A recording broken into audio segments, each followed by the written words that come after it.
In this video, you'll learn how to build custom interactive maps using Webflow CMS. By following this guide, you will create an engaging map experience tailored to your needs. Begin by navigating to the Webflow dashboard. Open a web browser and enter the Webflow URL. Once the page loads, you will see the dashboard interface, which includes options for managing your sites. Next, locate and click on the button labeled New Site.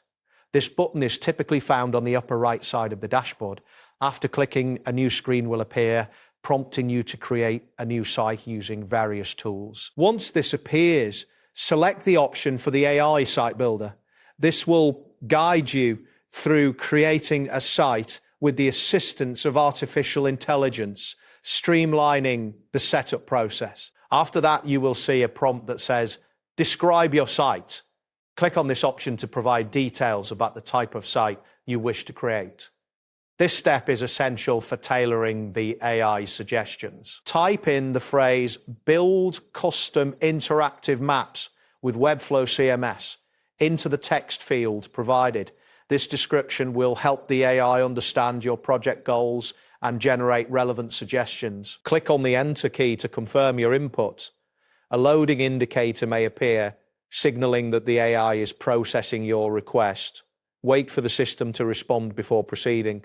Next, you will need to click on the option labeled Structure Your Site.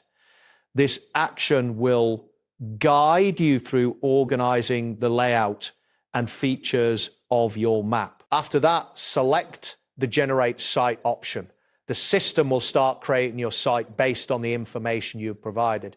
Be patient as this process may take a moment. A message will appear indicating generate more themes.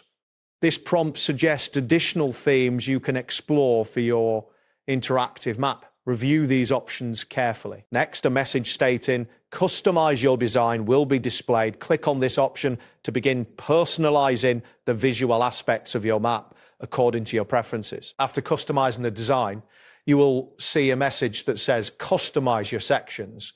This allows you to adjust different sections of your site to better fit your content. Next, a message indicating generate a layout will appear. Click this option to finalize the overall structure of your site, ensuring that it meets your design needs. After the layout generation, a message will appear stating preparing site. This indicates that the system is organizing all elements for your new site. Wait for this process to complete. Once the preparation is finished, a message will display creating sections. This step involves the system setting up the various sections of your site as per your earlier inputs. Following that, you will see a message that says drafting content. This indicates that the system is currently working on populating the map with relevant content. Next, a message stating finalizing pages will appear. This means the system is completing all the final touches on your site, preparing it for launch. Finally, you will see a prompt that instructs you to wait for it to finish generating. This step may take some time depending on the complexity of your site and your internet connection speed. Once the process is complete, you will receive confirmation that your interactive map site has been successfully created and is ready for use. You can navigate to your new site and begin exploring its features. That wraps up today's guide. Thanks for watching and catch you in the next tutorial.